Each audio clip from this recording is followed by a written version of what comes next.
Wow, it's a fantastic morning to you, my wonderful viewers. Welcome to G9ijaTV news headlines this morning. I'm your host, Dr. Champion, and I want to ask, how was the night? Hope you slept well. Okay, so before usually we have our headlines, we usually want to give you some tips for healthy living. And this morning we are looking at benefits of exercise, how exercise can prolong your life. Regular exercise has been shown to help boost energy levels and enhance your mood. It may also be associated with many other health benefits, including a reduced risk of chronic disease. What then is exercise? Exercise is defined as any movement that makes your muscles work and requires your body to burn calories. There are many types of physical activity. Examples include swimming, running, and walking, to mention but a few. Being active has been shown to have many health benefits, both physically and mentally. Exercise can even help you live longer. Here are the top 5 ways regular exercise benefits your body and your brain. Number 1, exercise can make you feel happier. Exercise has been shown to improve your mood and decrease feelings of depression, anxiety, and stress. Note that 10 to 30 minutes exercise is enough to improve your mood. Exercise may increase brain sensitivity to serotonin and norepinephrine. These hormones relieve feelings of depression. It may also increase the production of endorphins, which help produce positive feelings and reduce the perception of pain. Stopping to exercise may also affect your mood. A research found that active people who stopped exercising regularly experienced significant increase in symptoms of depression and anxiety even after only a few weeks. Benefit number 2, exercise can help with weight management. Inactivity may play a major factor in weight gain and obesity, which may lead to health complications. Exercise can help you manage your weight by helping with energy expenditure, also known as spending. Your body spends energy in 3 ways. 1, digesting food. 2, exercising. And 3, maintaining body functions like your heartbeat and breathing. A reduced calorie intake may lower your metabolic rate, which can temporarily delay weight loss. However, regular exercise may increase your metabolic rate. This can burn more calories and help you manage your weight. Combining aerobic exercise with resistance training may also maximize loss of fat and muscle mass maintenance. This could help you manage weight, maintain lean muscle, and reduce your risk of cardiovascular diseases. Benefit number 3, exercise is good for your muscles and bones. Exercise plays a vital role in building and maintaining strong muscles and bones. As people age, they tend to lose muscle mass, strength, and function. This leads to an increased risk of injury. Practicing regular physical activity is essential to reducing muscle loss and maintaining strength as you age. Exercise also helps build bone density. Research found that regular exercise significantly improves bone density in the lumbar spine, neck, and hip bones. This may help prevent osteoporosis later in life. Impact exercises like gymnastics, running, or soccer may help promote higher bone density than no-impact sports like swimming and cycling. Benefit number 4, exercise can increase your energy levels. Exercise can help boost your energy levels while helping to reduce fatigue. This may help as a treatment method if you have certain health conditions such as cancer. Aerobic exercise boosts your cardiovascular system and improves lung health, which may help with energy levels. Your heart pumps more blood as you move, delivering more oxygen to your working muscles. With regular exercise, your heart becomes more efficient at moving oxygen into your blood. Over time, exercise results in less demand on your lungs. This is one of the reasons why you may find yourself getting less and less out of breath during exercise, according to a medical association. And finally, on benefits of exercise, we have exercise can reduce your risk of chronic disease. Regular physical activity is a key factor in reducing your risk of chronic disease. With those benefits stated, I want to encourage you this morning to please take exercises very seriously. One exercise a day can keep your doctor away. Don't touch your dial. We shall be right back after this commercial break.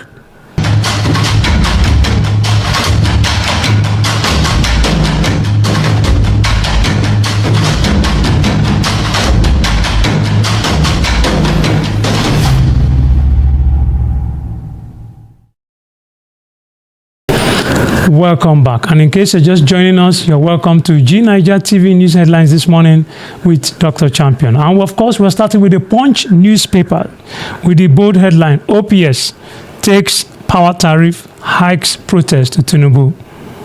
Now the news in detail. As controversies continue to trail the federal government's recent removal of electricity subsidy for over 1.8 million customers categorized to be on Band A feeders, members of the organized private sector has insisted that the hike must be suspended for review. As such, plans are to meet President Bola Tinubu on the matter. The OPS, including the Nigerian Association of Chambers of Commerce, Industry, Mines and Agriculture, and the Nigerian Employees Consultative Association, disclosed this while reacting to the Punch inquiries on Sunday. Members of the OPS had earlier rejected the tariff hike and called for the suspension of the subsidy removal, saying this will be discussed at the planned meeting with Tinubu. Last week, subsidy on electricity was withdrawn completely from the tariff payable by power consumers in the Band A category, who the Nigerian Electricity Regulatory Commission said constitutes about 15% of the total number of power users across the country. Details of that story can be seen in the Punch newspaper. Please grab yourself a copy this morning. And away from the Punch newspaper, we have the Vanguard newspaper. The Vanguard newspaper with the interesting headline, Nigeria battles to save 31.5 million people in 26 states from food crisis. A sad one, I must say. Nigerian battles to save 31.5 million people in 26 states from food crisis.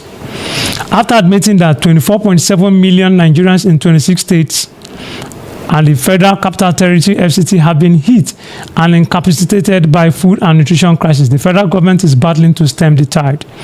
The figure is projected for between March and May 2024.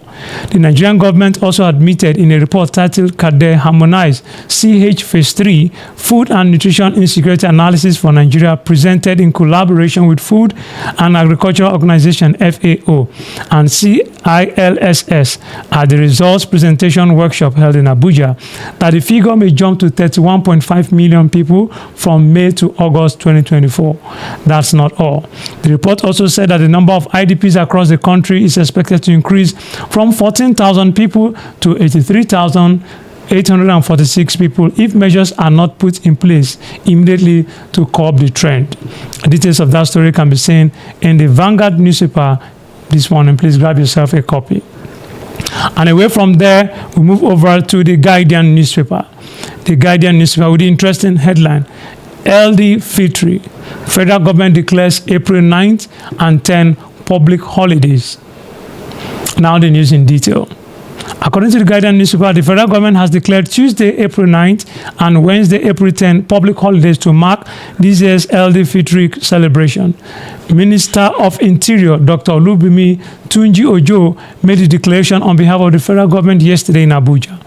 In a statement signed by the permanent secretary in the ministry, Dr. Aishitu Gogo Ndayako, the minister congratulated all Muslim Ummah for the successful completion of fasting in the holy month of Ramadan. Tunji-Ojo called on Muslim Ummah to imbibe and practice the virtues of kindness, love, tolerance, peace, good neighborliness, and compassion as exemplified by Prophet Muhammad. He urged Nigerians to continue the spirit of unity in order to improve and achieve peace and oneness in the country. Details of that story can be seen in the Guardian newspaper this morning. Please stay with us. We'll go for a quick commercial break, and when we come back, we shall be rounding newspaper headlines this morning. Please stay with us.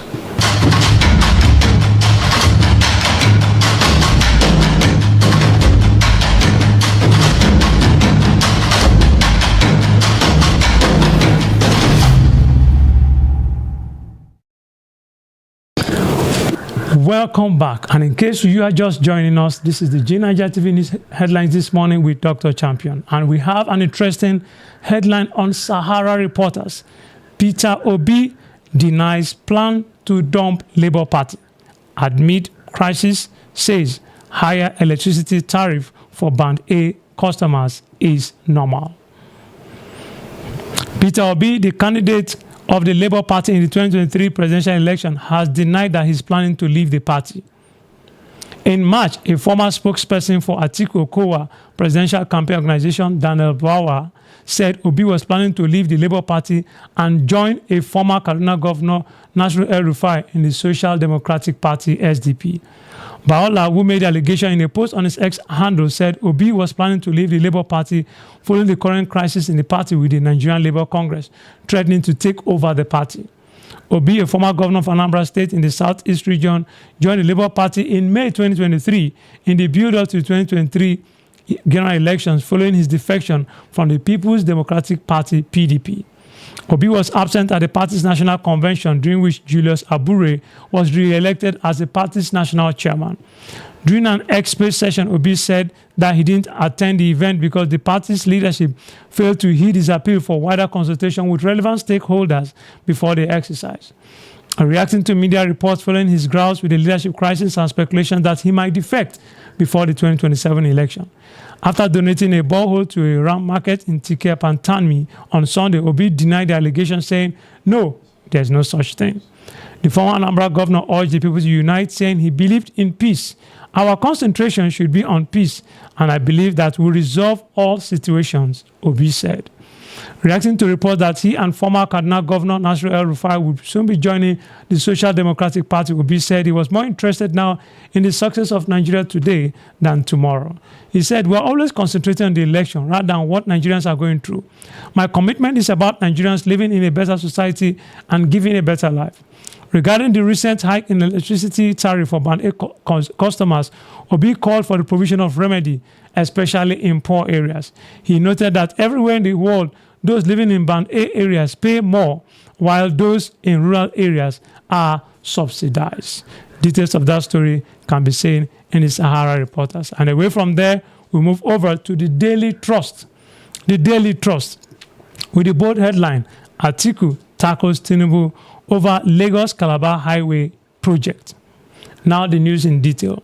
Former Vice President Atiku Abubakar has berated the administration of President Bola Tinubu for re-awarding the 700-kilometer Lagos-Calabar Coastal Highway project to High-Tech Construction Company Limited without any record of competitive bidding or a decision by the Federal Executive Council, FEC. The People's Democratic Party, PDP, presidential candidate in the last election also alleged that the award was shrouded in secrecy, as the Minister of Works, Engineer Dave Umahi, has failed to disclose the contractual amount involved in the project.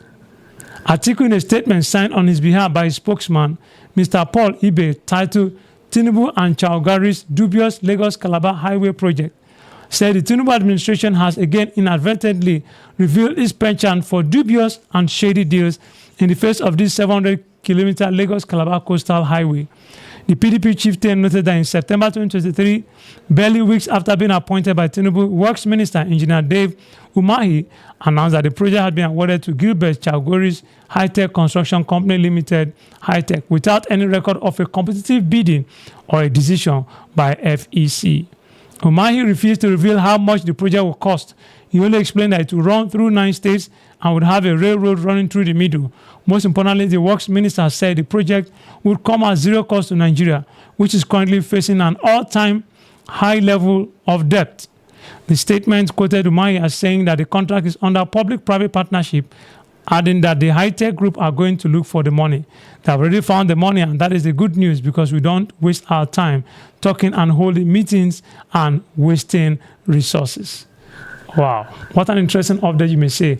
And with that, we'll call it a wrap this morning on our G9ijaTV News Headlines this morning. And of course, please remember that exercise is good for your health. Exercise is good for your body. Exercise will prolong your life.